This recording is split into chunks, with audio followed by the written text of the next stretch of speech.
On November 12th, 2023, me and a group of people that I was with would travel north to the famous Santa Monica Pier to try and do the Los Angeles icon known as West Coaster for an activity that wasn't tried yet.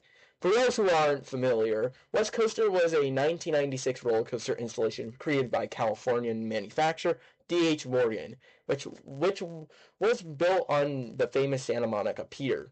The specific installation on the ride's own would be known for its geographic location in the LA County, along with the appealing boardwalk setting above the Pacific Ocean, and the ride's color that creates an attractive and appealing sight that would potentially make one of the most famous coasters in existence. With the aforementioned Los Angeles area and pure appearance, the coaster would become it would be references in many pieces of media, with the most notable being a layout recreation in Grand Theft Auto 5 named Leviathan. What's also notable about the coaster, although to a less significant degree, is that this would be the manufacturer's smallest and tamest coaster, by holding the shortest track length, smallest plot of land, and most gradual layout with many flat helixes and shallow drops or dips. Comparatively to their other coasters, where Quicksilver Express will be more dynamic and lengthy in the layout with twists and turns, and the rest of the rides would follow an emphasis on many large hills and the potential helix in their custom layouts, which provides thousands of more feet compared to West Coaster.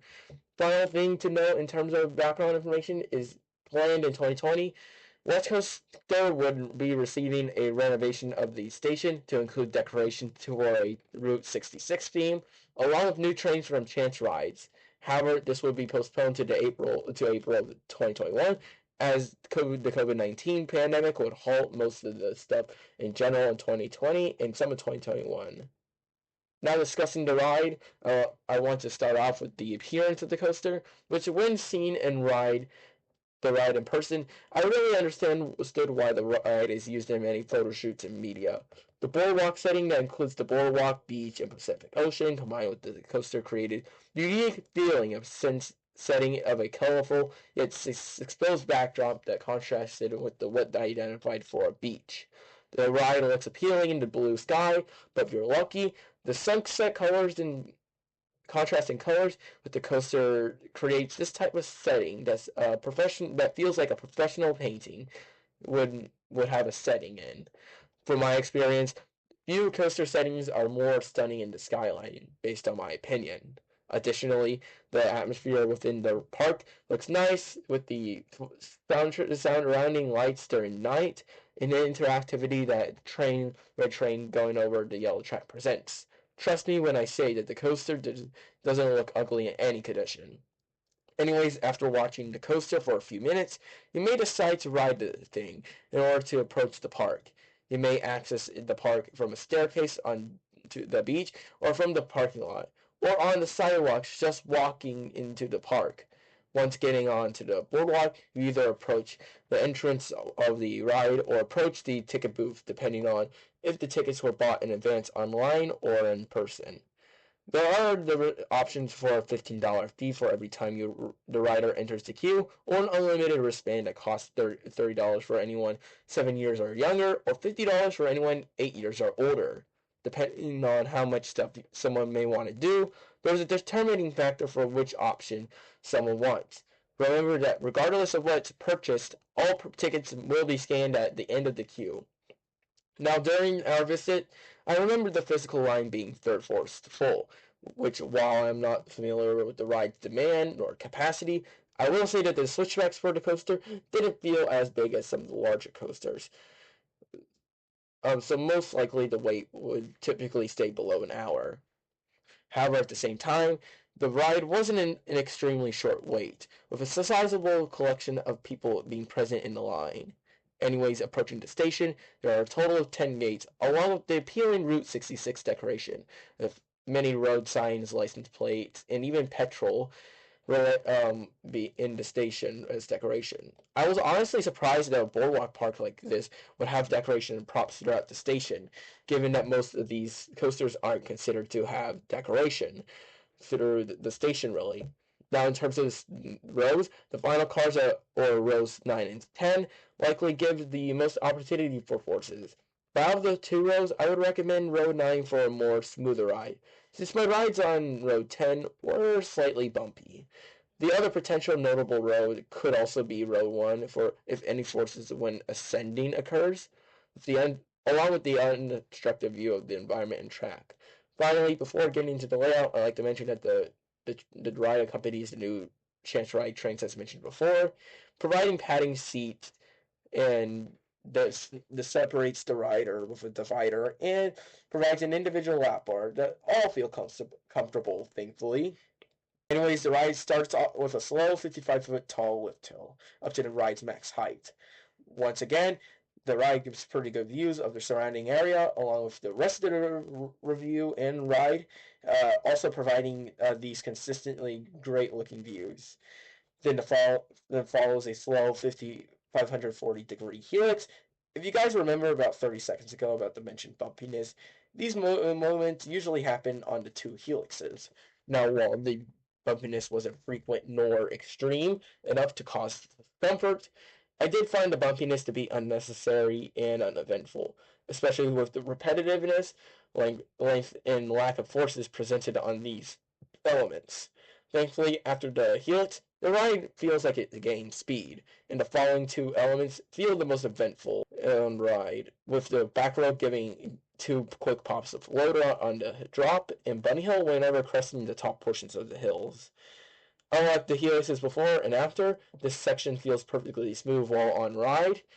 And then after that element, the ride ascends into an elongated slope up until the final helix. Now, I'm not sure if there's any airtime on the ascent in the front, but ascending the gradual crest only feels a speed decrease in the back, along with the identical feeling descent that feels uneventful and bumpy. Thankfully, the final element would provide forces within the back with positive, mild positives. I could also see the front row getting a better mix of forces with the potential laterals or even airtime along those positives, but it's very unlikely that it may return, so at least I'm happy with that. I got at least one of the end rows compared to the middle, where the ride would have likely been tamer in forces. Anyways, the ride immediately heads up into the station, where you can choose to leave the train or get a second lap when staying in your same seat. Now, despite the ride not holding many moments of force or any true forceful moment, I totally understand that the ride wasn't designed to be a coaster that focused on forces. As compared to other signature boardwalk coasters in California, this was likely more intended to give views of the area, while giving the spirit of how a roller coaster operates. However, what I value most when comparing coasters is the rider's layout and how much the ride can attempt an entertaining and complete experience throughout the ride, versus how well the ride attempts their goal, since my rankings are subjective in what my preferences are, with these rules applying with the upcoming reviews during the production of my videos during these 12 weeks at least. In terms of this coaster, the ride most notably feels slow, tame, and uneventful for the majority of the ride, with the two slow helixes being the only instances of the rides doing something like this, while holding the majority of the ride duration as well. Therefore, the elements felt inconsistent and slow pacing when mixing in the three notable moments of force in the entire ride, along with not many elements do. Point two, in terms of redeeming traits to make a higher ranking. I'll say that while I enjoyed all but 2.5 roller coasters that I've ridden so far, with West Coaster being included with the majority of coasters, I still find that the ride to have its traits that feel inferior to other rides, and even though the ride is harmless. Now, with the overall ranking, I'd like to show both the 2023 and 2024 placements, since this was the final new roller coaster for the year of 2023, as in January we will be going to Six Flags Magic Mountain. Along with that, I wanted to show how much significance in 2024 for riding roller coasters, as there was like a big jump in between 2023 and 2024. In 2023, West Coaster would be ranked 8th out of 21, with Manta at SeaWorld San Diego, Mineshaft Coaster at Alpine Resort Magic Mountain, Arctic Rescue at SeaWorld San Diego, Tidal Twister at SeaWorld San Diego, Belmont Dipper at Belmont Park, Cliffhanger at Glenwood Caverns, and Alpine Coaster at Glenwood Caverns, all ranked above West Coaster.